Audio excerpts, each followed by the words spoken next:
दोस्तों आदाब। रोज़गार से कामयाबी तक के इस खास एपिसोड में मैं नीता सिंह आपका इस्तकबाल करती हूँ। नाजरीन, जैसा कि आप जानते हैं, इस प्रोग्राम के ज़रिए हम आपको न सिर्फ अलग अलग तालीमी मैदानात से हमवार कराते हैं, बल्कि एक कामयाब शख्सियत से रूबरू भी कराते हैं, जिनके नक्शे कदम पर चलकर आप भी कामयाबी हासिल कर सकते हैं। तो आज जिस करियर फील्ड के बारे में हम बात करने वाले हैं वो है CS यानी कंपनी सेक्रेटरी की फील्ड। जैसा कि आप जानते हैं, किसी भी कंपनी के बेहतर कामकाज के लिए सेक्रेटरी का ओहदा बहुत अहम समझा जाता है, जिसे CS या कंपनी सेक्रेटरी कहा जाता है। इसी फील्ड को बेहतर तरीके से समझने के लिए आज हम मौजूद हैं institute of company secretaries of India के कैंपस में। आप किस तरह से ICSI में एंट्री ले सकते हैं, कौन कौन से कोर्सेज करने के बाद आप इस फील्ड में कामयाब हो सकते हैं, किस तरह की काबिलियत होनी चाहिए, अभी फ़िलहाल में इस फील्ड में किस तरह के बदलाव हुए हैं, और भी तमाम जानकारी हम आपको देंगे। लेकिन पहले एक नज़र डाल लेते हैं इस पैकेज में, जिसके ज़रिए हम आपको बताएंगे कि कंपनी सेक्रेटरी की फील्ड आखिर है क्या।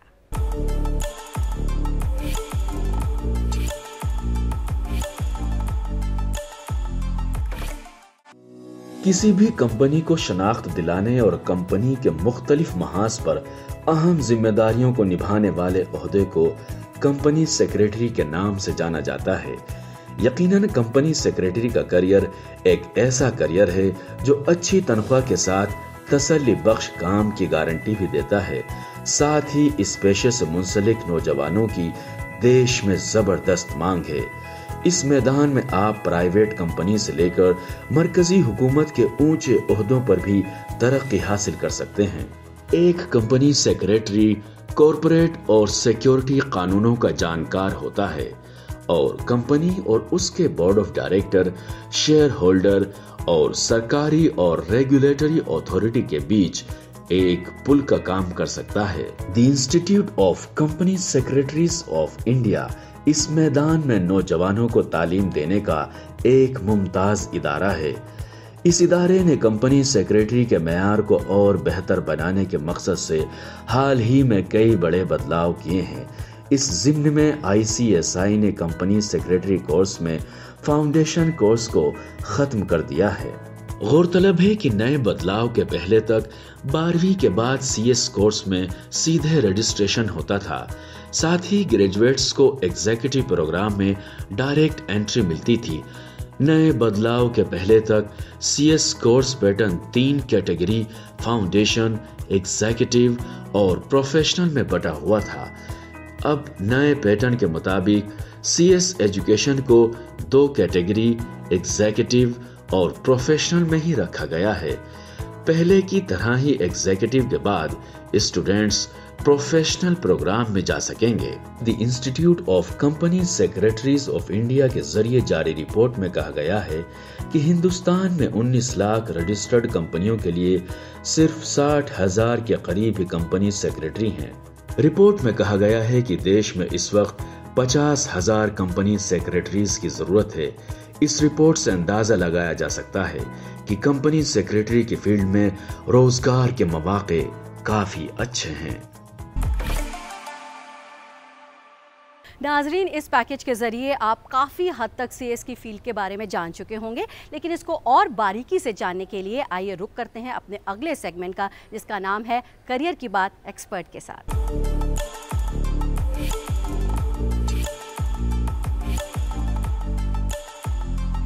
रोज़गार से कामयाबी तक के आज के एपिसोड में हम बात कर रहे हैं एक CS यानी कंपनी सेक्रेटरी के तौर पर आप अपना करियर कैसे बना सकते हैं। तो इस एपिसोड में, जिसमें करियर की बात एक्सपर्ट के साथ में, आज इस सब्जेक्ट पर बात करने के लिए हमारे साथ मौजूद हैं ICSI के president CS Nagendra D. Rao ji. Nagendra ji, welcome to our programme. तो सबसे पहले आपसे ये जानना चाहेंगे, अगर एक आम इंसान, आम नौजवान जानना चाहे कि CS की फील्ड यानी कंपनी सेक्रेटरी है क्या, तो सबसे पहले ये बताइए। कंपनी सेक्रेटरी एक ब्रिज है, एक हम इंग्लिश में जो बोलते हैं कि to fill the gap between और bridge between stakeholders, company board of directors, shareholders और बाकी सब रेगुलेटरी अथॉरिटीज़ के बीच में एक व्यक्ति जो है, जो फाइनेंस के बारे में, जो company secretaries rules and regulations के बारे में, बाकी सभी कायदे नियम कानून सभी के बारे में ज्ञान रखने वाला इंसान, जो बोर्ड ऑफ डायरेक्टर्स को और स्टेक होल्डर्स को भी जो मार्गदर्शन कर सकता है और उनके एडवाइस और गाइडेंस के साथ में कि कंपनी जो है कि ऊंचाई जा सकती है। तो company secretary plays a very very important role in shaping the corporate culture of that particular company, क्योंकि आजकल गवर्नेंस का जो दौर है बहुत ही ट्रांसपेरेंसी है, सस्टेनेबिलिटी है, तो इसके लिए इम्पॉर्टेंट रोल है कंपनी सेक्रेटरी का, ताकि इंफॉर्मेशन जो है कंपनी के बारे में, कंप्लायंस जो है, रेगुलेटरी कंप्लायंस हो सकते हैं या वोल्यूशन, उन खुद के वोल्यूशन से बहुत सारे इंफॉर्मेशन जो स्टेक होल्डर्स को दे सकते हैं, वो सब company secretary plays a very very important और a pivotal role for the success and growth of the organisation. जी, तो आपने बताया कि किसी भी कंपनी के कामकाज को सही तरीके से चलाने के लिए सीएस का रोल एक बहुत अहम होता है। तो अब ये बताइए कि आप आईसीएसआई के प्रेसिडेंट हैं। आईसीएसआई क्या है और इसका नेशन बिल्डिंग में किस तरह का योगदान है? Institute of company secretaries of India एक पार्लियामेंट एक्ट ऑफ पार्लियामेंट के तहत 1980 under and company secretaries act के तहत रेगुलेशन और development of profession of company secretaries के लिए ये एक्ट बना हुआ है। तो इसका मेन ऑब्जेक्टिव है रेगुलेशन, एक रेगुलेट करना, हमारे मेंबर्स को रेगुलेट डिसिप्लिन करना, और दूसरी बात है डेवलपमेंट, कि हमारे प्रोफेशन ऑफ कंपनी सेक्रेटरीज जो है, कंपनी सेक्रेटरीज किस किस एरिया में, नए नए एरिया में कैसे हम कंपनी सेक्रेटरीज और हमारे कंपनी सेक्रेटरीज को डेवलप कर सके, इसके लिए ये एक्ट बना हुआ है। तो हमारे कानून में कंपनी सेक्रेटरी एक ही ऐसा है कि जो एक्ट ऑफ पार्लियामेंट के तहत बना हुआ है। सिर्फ 3 ही इंस्टीट्यूट है, उसमें ये इंस्टीट्यूट ऑफ कंपनी सेक्रेटरीज बना हुआ है।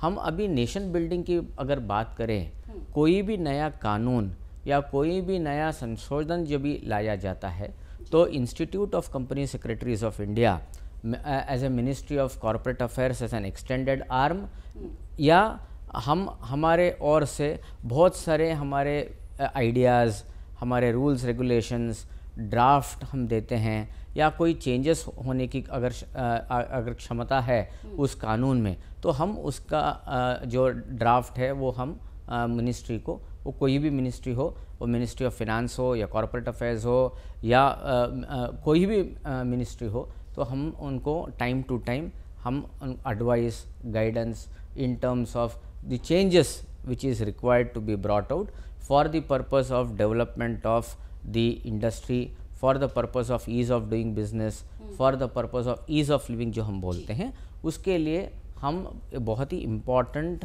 एक एलिमेंट है कि हम उनको गाइडेंस और डायरेक्शंस दे सकते हैं। तो बहुत ही इम्पॉर्टेंट एलिमेंट है आईसीएसआई, जैसे कि आपने बताया, गाइडेंस प्रोवाइड करता है।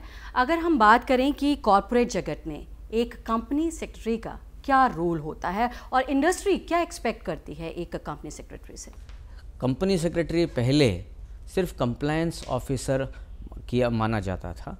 अभी फ़िलहाल कंपनी सेक्रेटरी कंप्लायंस ऑफिसर भी नहीं, कंप्लायंस ऑफिसर के साथ में एक governance professional, in the sense कि बोर्ड ऑफ डायरेक्टर्स को गाइड करना, एडवाइस करना कि बोर्ड की कानून और कायदे के अंदर ये दायरे में काम कर रहे हैं कि नहीं, और ट्रांसपेरेंसी हो या हमारे स्टेक होल्डर्स को इन्फॉर्मेशन हो वो टाइम टू टाइम दे रहे हैं कि नहीं।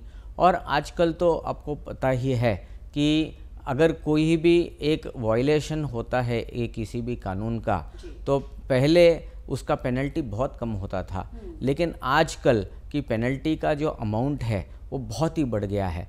तो इसके लिए कि the cost of the compliance is very very negligible compare to the cost of the non compliance.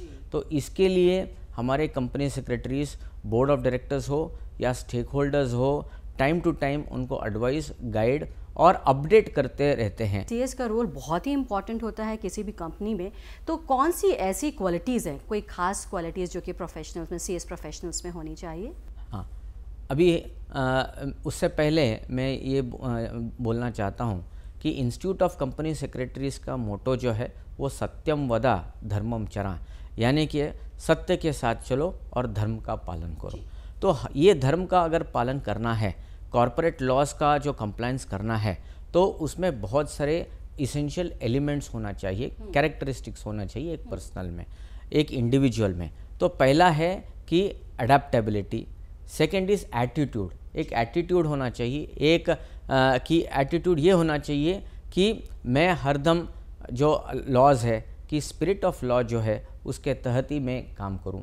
Adaptability चाहिए क्योंकि कानून, नए नए कानून बनते हैं और चेंज होते हैं, तो इसके लिए लर्न, अनलर्न, रीलर्न, यानी हरदम आप नॉलेज सेंट्रिक होना चाहिए ताकि आप नए नए जो कानून बनते हैं तो उसका जो इम्पॉर्टेंट एलिमेंट्स है वो बोर्ड को time to time stake holders को बताना और उनके राइट्स और उनके रेस्पॉन्सिबिलिटीज़ जो है बोर्ड के, तो वो करना, that is the important qualities. Third important qualities है एथिक्स, कि हमारे जो कंपनी सेक्रेटरीज़ है एथिकल काम करना है। अडेप्टेबिलिटी, एटीट्यूड एंड एथिक्स होना चाहिए, ये क्वालिफिकेशन या ये क्वालिटीज़ कम से कम होनी चाहिए। और अब अगर बात करें कि कंपनी सेक्रेटरी कौन कर सकता है, अगर ये इसका कोर्स स्ट्रक्चर कैसा होता है, क्या ड्यूरेशन होता है, क्या कोर्स फ़ी होती है, वो थोड़ा हमारे नौजवानों को बताएं। ये जो कंपनी सेक्रेटरीज प्रोफेशन चुनने के लिए हमारे जो 12वीं विद्यार्थी पास होने के बाद में एक company secretaries entrance examination test होता है। वो company secretaries entrance examination test pass करने के बाद में वो एग्जीक्यूटिव एग्ज़ाम देते हैं। और एग्जीक्यूटिव 2 मॉड्यूल में होता है, ग्रुप 1 और ग्रुप 2, वो 4 पेपर्स होते हैं।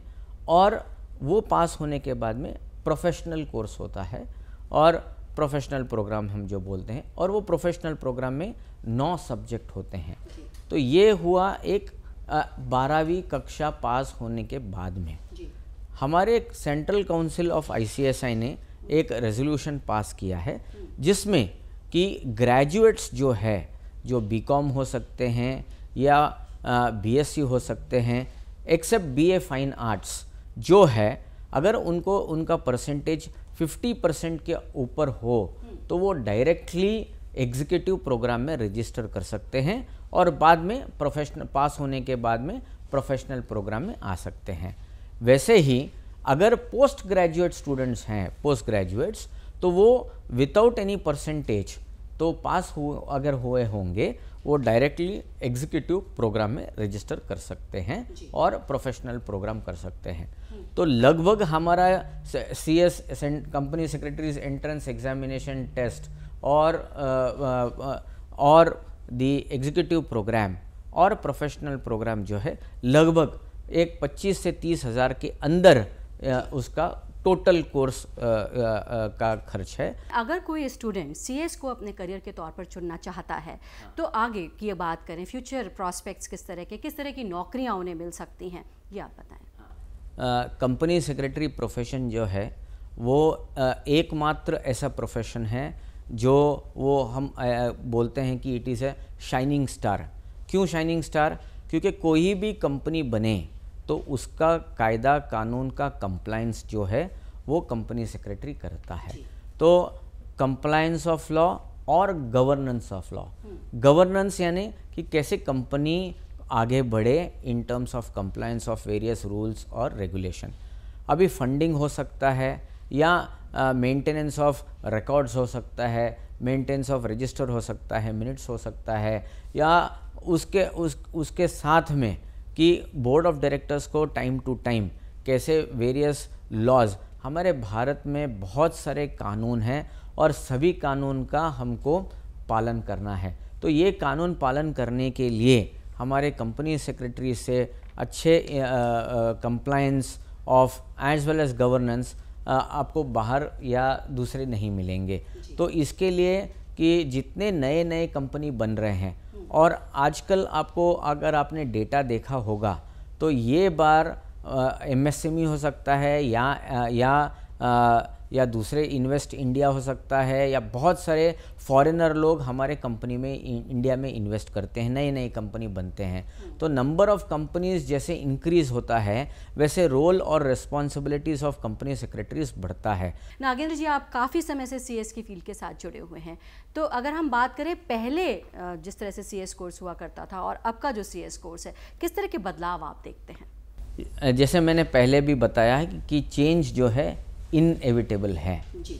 आजकल का जो दौर है टेक्नोलॉजी का ज़माना है, डिजिटलाइजेशन का ज़माना है, स्किल डेवलपमेंट के ज़माना है। पहले सिर्फ हम कंप्लायंस के बारे में बात कर रहे थे, आजकल हम ईज़ ऑफ डूइंग बिज़नेस के बारे में बात करते हैं, ईज़ ऑफ लिविंग के बारे में बात करते हैं। तो हमारा जो इंस्टीट्यूट ऑफ कंपनी सेक्रेटरीज़ हो या कंपनी सेक्रेटरीज़ प्रोफेशन हो, नए नए टेक्नोलॉजी के साथ में, नए नए आयामों के साथ में वो चेंज हो रहे हैं, लॉज चेंज हो रहे हैं, और चेंज ऑफ लॉ के तहत नए नए न्यूअर रेस्पॉन्सिबिलिटी जस्ट सिंपली एक कंप्लायंस ऑफिसर के भी नहीं, कंप्लायंस ऑफिसर के साथ में एक गवर्नेंस प्रोफेशनल, और हर एक नए कानून, हर एक नए डेवलपमेंट्स होते हैं उसके साथ में अपडेटेड रहते हैं।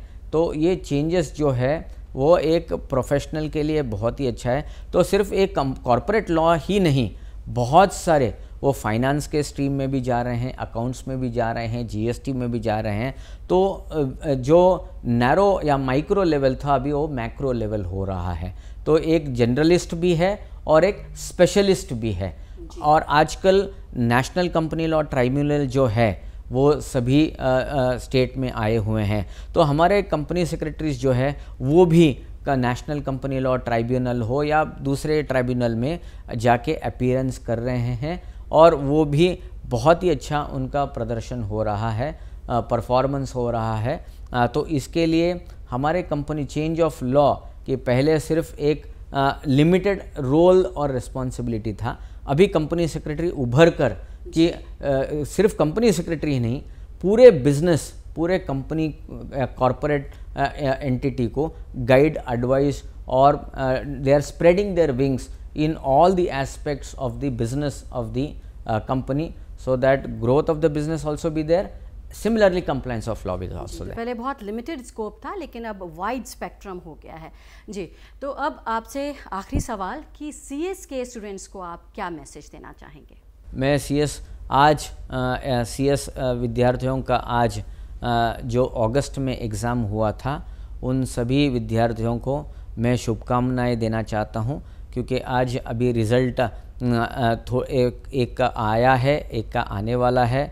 मैं सभी विद्यार्थियों को वो जो पास हुए हैं सभी विद्यार्थियों को शुभकामनाएं देता हूं, और जल्द से जल्द कंपनी सेक्रेटरी बन के जल्द से जल्द न्यूअर रोल रिस्पॉन्सिबिलिटीज़ के लिए और देश के लिए आप तैयार हो, और अपना ड्यूटीज़ जो कंपनीज़ एक्ट 2013 हो या सभी LODR हो कि हमारा जो फंक्शंस है आप विथ एथिक्स, जैसे हम सत्यम वदा धर्मम चरा बोलते हैं, इन परसूट ऑफ प्रोफेशनल एक्सेलेंस आप सत्यनिष्ठा और follow the rules and regulation और गाइड करते रहें कॉरपोरेट को। और जैसे हम बोलते हैं कि जैसे आर्मी, नेवी, एयरफोर्स होता है राष्ट्र के रक्षा के लिए, वैसे ही कंपनी सेक्रेटरी है एक economic nation building for economic development के लिए एक इंस्टीट्यूट है।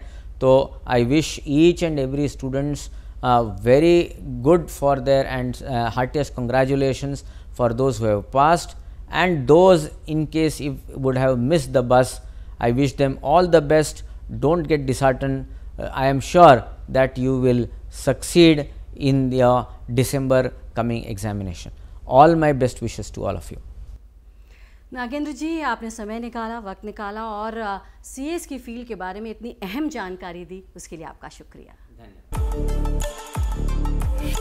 कंपनी सेक्रेटरी की फील्ड को जानने के बाद आइए अब आगे बढ़ते हैं। अब आपको देते हैं एक अहम जानकारी नौकरियों और एडमिशन से जुड़ी हुई। अपने इस सेगमेंट में हम आपको बताते हैं कि इस वक्त नौकरियों और एडमिशन के मौक़ों के बारे में। तो आइए जल्दी से एक नज़र डाल लेते हैं कि आखिर इस समय आप कहां कहां नौकरियों के लिए अप्लाई कर सकते हैं और कहां कहां एडमिशन ले सकते हैं।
बात हुई आपके मुस्तकबिल की।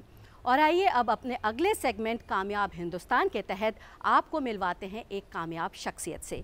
आज की हमारी कामयाब शख्सियत है सत्यवती कॉलेज की प्रिंसिपल निर्मल जिंदल। आइए एक नज़र डालते हैं प्रोफेसर निर्मल जिंदल के कामयाब सफ़र पर।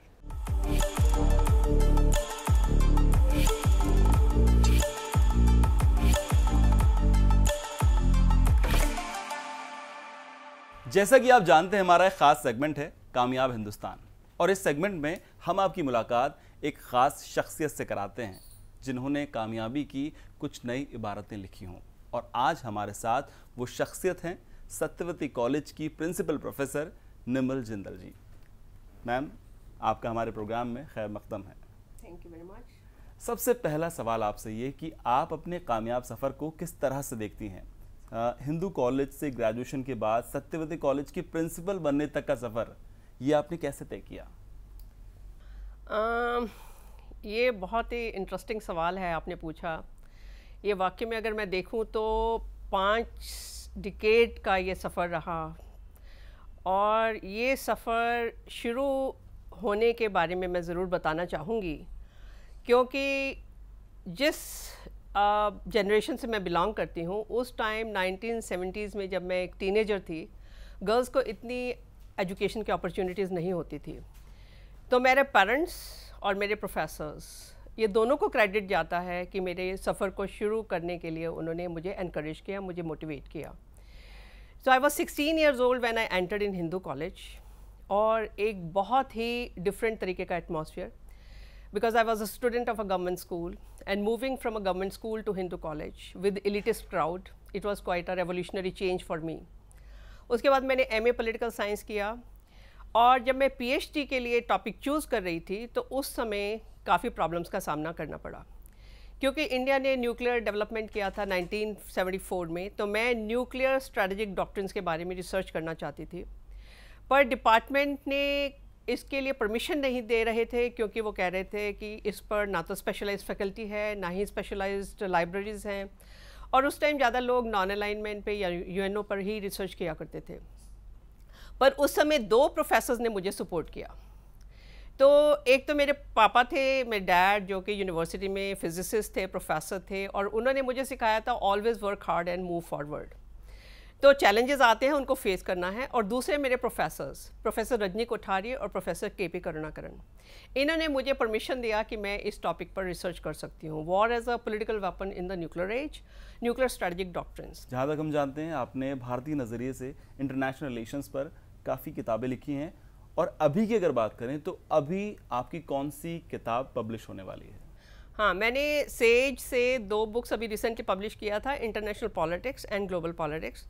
ये दोनों इसलिए मैंने इंडिया के नज़रिए से लिखा क्योंकि इंटरनेशनल रिलेशंस अभी यूरोसेंट्रिक था। यूरोप में इस डिसिप्लिन का जन्म हुआ, वहीं की हिस्ट्री, वहीं का एक्सपीरियंस, उसी के नज़रिए से हमें पढ़ाया जाता रहा था।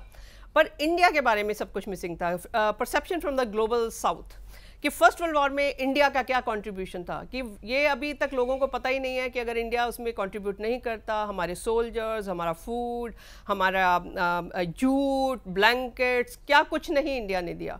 और अगर इंडिया सपोर्ट नहीं करता तो शायद यूरोपियंस, ब्रिटेन जो है वो वॉर्स को नहीं जीत सकता था। या कोल्ड वॉर की भी बात करें, कहते हैं पीसफुल पीरियड था कि कोई भी वर्ल्ड वॉर नहीं हुआ, पर अगर देखें global south suffered the most. तो अभी जो लेटेस्ट बुक मैं लिख रही हूँ, ये लिख रही हूँ मैं ग्लोबलाइजेशन के ऊपर, इंट्रोस्पेक्ट एंड प्रोस्पेक्ट, कि आगे हम देखें कि ग्लोबलाइजेशन, कोविड जो हुआ 19, और इसमें उभर कर आया है कि चाइना का growing power, its aggression, it is challenging the status quo, it is challenging the world peace and security.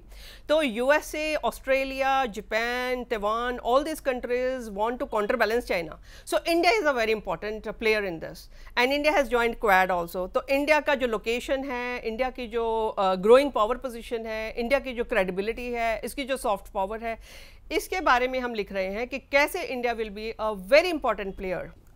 एक प्रिंसिपल के तौर पर सत्यवती कॉलेज के लिए आपकी क्या ख्वाहिश है जो आप अपने टेन्योर में पूरा होता देखना चाहती हैं?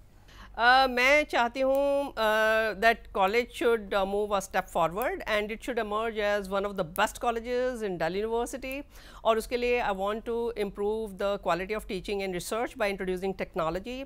इसके अलावा women empowerment is very important, that's my favourite subject, and I want to introduce girls hostel, ताकि काफ़ी अच्छे स्टूडेंट्स लूज़ कर जाते हैं क्योंकि हमारे पास हॉस्टल फैसिलिटी नहीं है। इसके अलावा विजुअली चैलेंज स्टूडेंट्स के लिए मैं काफ़ी फैसिलिटीज़ इंट्रोड्यूस करने की कोशिश कर रही हूँ। Welfare of staff, non teaching and teaching as well as students, उनके लिए काम कर रही हूँ। आप देखते हैं कि 20 मैंने ऑटो सैनिटाइजर्स लगाए हैं, हैंड सैनिटाइजर्स लगाए हैं, हमने डिसइंफेक्टेंट मशीन्स खरीदे हैं ताकि safety, to ensure the safety and security, because administrators को तो हमेशा यहाँ पर काम करना है। तो जो स्टूडेंट्स हैं वो, उनका भी ये नहीं है कि बिल्कुल टीचिंग के लिए क्लासरूम घर पे ही बैठे हैं, उनको भी अपने डे टू डे काम के लिए कॉलेज में आना ही पड़ता है। तो मैं देखती हूँ कि मैं इसके अलावा alumni, it is very important area where we need to explore.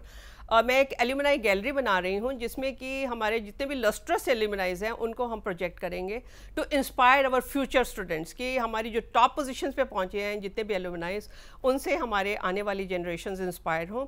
इसके अलावा एल्यूमिनाइज को भी अपॉर्चुनिटीज़ मिलेगी कि वो किस प्रकार से कॉलेज को कंट्रीब्यूट कर सकते हैं। बहुत बहुत अच्छा आइडिया मैम। आखिर में नौजवानों के लिए, आज के नौजवानों के लिए, ख़ासतौर से सत्यवती कॉलेज के स्टूडेंट्स के लिए आपका कोई मैसेज?